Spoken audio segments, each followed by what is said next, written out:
Okay, now we're going to have a little fun and create a cover page. In order to do that, the first thing I want to do is upload an image file into the document library. And you can use image files for more than just cover pages. You can obviously upload one such as a map or driving directions, something like that, into the shared document library and attach that to faxes.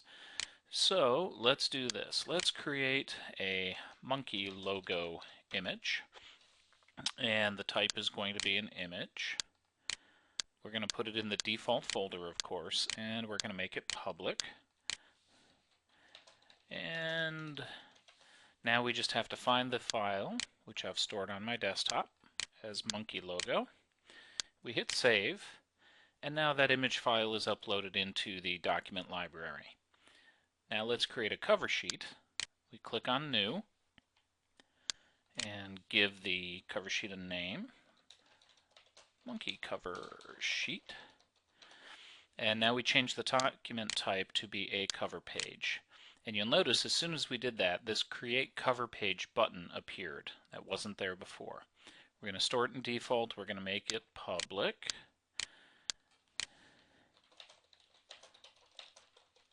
And do that. And now we're going to click on Create Cover Page, which brings up the editor. And you'll notice you have the fairly standard text editing toolbar up top. You have a toolbar with some special icons, which we'll get into in just a minute. And what's most important is you'll notice that the update button is in the bottom right. So in the other screens, the save button has been in the top left. Here it's in the bottom right. Now, the reality is a cover page is really an HTML document.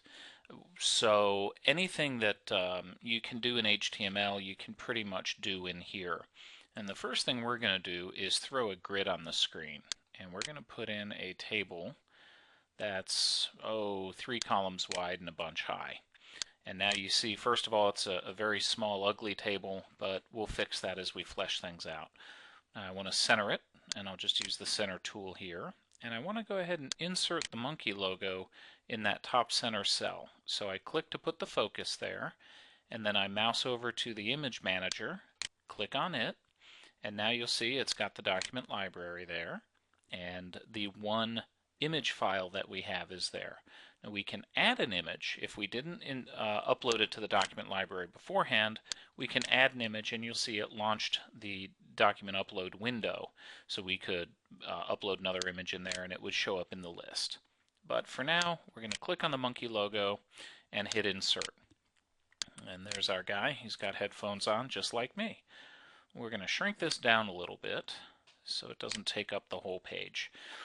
And we're not going to build out a whole cover page, but we're gonna flesh one out a little bit. We're going to have the from information over here, and we'll put the to information over here. And now when you want to insert data from the fax, you use what's called a token. And you get to the token manager by clicking on this yellow star, or as it says, hit Control-Shift-T. And now you've got two things. You have the drop-down list with all the tokens in it. And a token is just a way of indicating data from somewhere else. And this will make a lot of sense in just a minute. So here's this big long list of tokens. Now above that is token groups. You can click on these to filter the data in the token list. So for example, if we click on user, then only stuff in the user section of the token list will be here. And so this list is now much shorter. So let's insert the user's display name. Now these are kind of hard to find sometimes, so you're going to notice me mousing around to try to find them. And here we're going to insert the, let's see, we'll do the user again, and we'll insert the user's city, because maybe this is from a multi-location company. Now we're going to indicate the to, and we're going to drop this down, and we're going to change this to the message transaction. And this gives us the information that's on the actual fax that's going out. So we want to send this to the recipient, insert, and we'll put the recipient's company. And again, you can format this however you want. So we can put company, and then insert the token.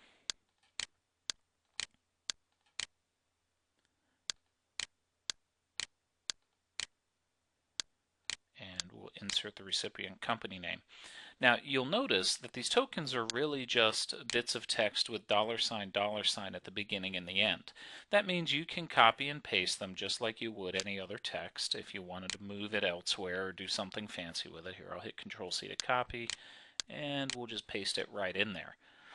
Control-Z to get rid of it because I really don't want it there. What's important to know is that you can't change the internal content of it or eliminate the double $signs. That's what tells the system that it's a token. And let's throw the subject in here. And I would not take cover sheet design skills from me. You can obviously do better. And so we're going to go down here. We'll drop this down and we'll look for message. I believe it's message subject. There we go. Insert. You have a couple other options here. You can insert links, which I wouldn't do since it's just a cover page. Some text variations.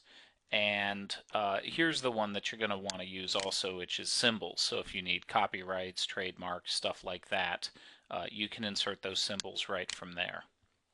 And you see it plopped one in there. So let's go ahead and hit update, which will now store the new cover sheet in the system. And now we're going to hit save, which will store the cover sheet in the document library. And here we go, the monkey cover sheet. Let's go over to messages and create a new one. And we'll say monkey cover sheet demo. And we'll add a recipient. See how much faster it's gotten now that we use the address book instead of having me type it in every time?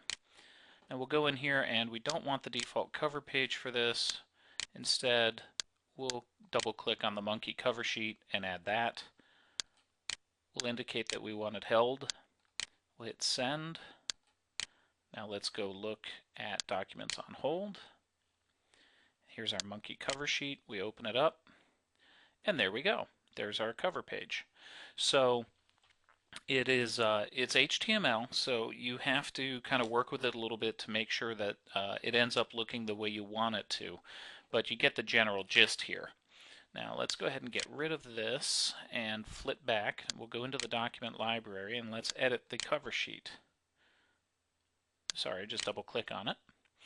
And now you notice up here there's an edit cover page button. When we click on that, it brings the editor back up.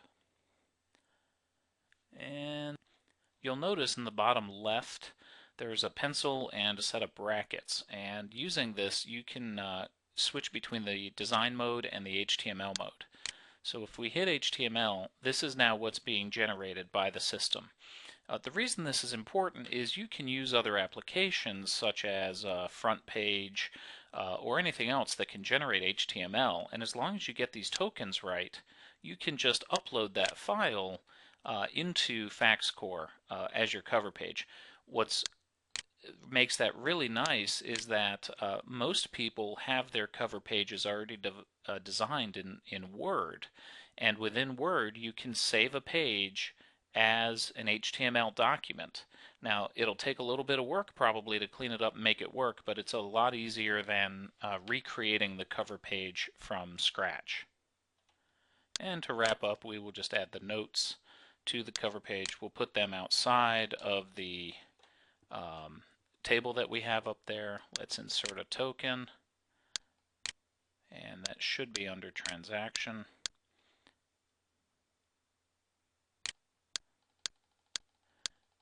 And this is where, as I said, these things can sometimes be a little difficult to find, so you just kind of have to look around sometimes. Alright, let's switch it to not be restricted, and let's go to message. Note, there we go. And insert that token, update it, save it, go into a message. And the nice thing, as you can see, is you don't have to wait for anything. You can very quickly bop around and do it. In the background, it is managing it, but it's faster than you are, so you can just go ahead and immediately jump right in and start using it. And so we'll add the monkey cover sheet and a very important document. The test would be, the notes would be, these are test notes. And let's make sure we hold that so we don't bug Marge. And go ahead and hit send. And now in hold, there we go. We open up the document. There's our multiple page document. There are notes. And that pretty much describes how to use cover sheets.